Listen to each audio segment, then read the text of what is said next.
ఆడేదో వాళ్ళ ఇంటికి ఎవరో వస్తే పుట్టానని ఫీల్ అవుతున్నాడు వాడు. ఆడు పూర్వీకుడు ఆడు మర్చిపోయాడు. అందుకని మేము వ్యతిరేకిస్తాం. మన వ్యతిరేకించడం లేదు, ఎందుకు మేము అడుక్కోవట్లేగా. మేము సూపర్ మార్కెట్ లాంటి వాళ్ళం, కావాలితే కొనుక్కోవాలి, అయితే లేదు. ఆ యొక్క బైబిల్లో మీరు చెప్పేటువంటిది గురించి నేను అడిగాను క్వశ్చన్. బైబిల్లో మీరు తప్పులు ఎతుకుతున్నారు కదా, అలా మన గ్రంథాల్లో కూడా ఉన్నాయి కదా, ఇదేనా క్వశ్చన్? అదే సిమిలరే, కాకపోతే కొంచెం అదే.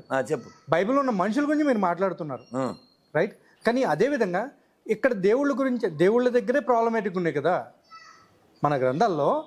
దేవుళ్ళ మీదే చాలా వరకు వాళ్ళే తప్పు చేసినట్టు కొన్ని చూపిస్తున్నారు. కాదు ఇక్కడ పాయింట్ ఏమిటంటే, ఇప్పుడు రిలయన్స్ వాడు లేకపోతే విజేత సూపర్ మార్కెట్, మోర్ మార్కెట్ వాడు ఆ కొండ 2500కి అమ్ముతున్నాడు. ఆ కొండ అది అదే ఆ డిజైన్డ్ బిందె. నువ్వేం చేయాలి ఇప్పుడు? దాన్ని కొనుక్కుంటే కొనుక్కుంటే లేకపోతే మూసుకుని వెళ్ళిపో. నిన్నేం పిలిచాడు అతను?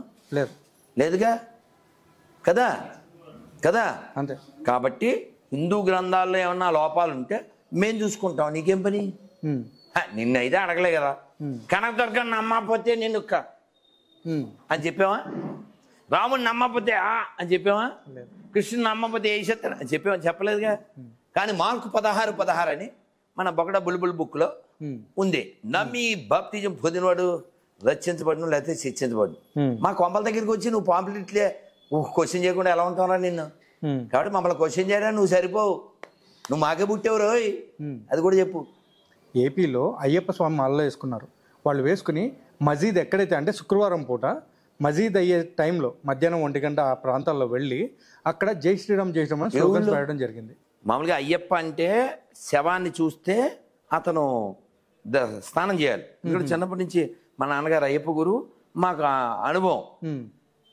నాన్న ఎప్పుడైనా సందులోంచి వెళ్ళి స్నానం చేసి వచ్చేవారు. అదేంటి ఇంట్లోకి రాలేదంటే శవాన్ని చూశాను, శవాన్ని చూస్తే స్నానం చేసేవారు.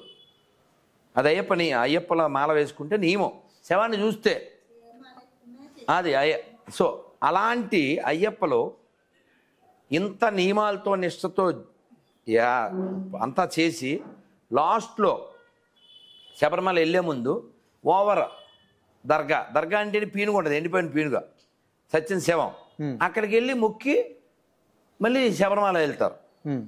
సో మనం చాలా ఏళ్ళుగా మనం ఎక్స్ప్లెయిన్ చేయగా ఈ మధ్యకాలంలో బాగా తగ్గింది.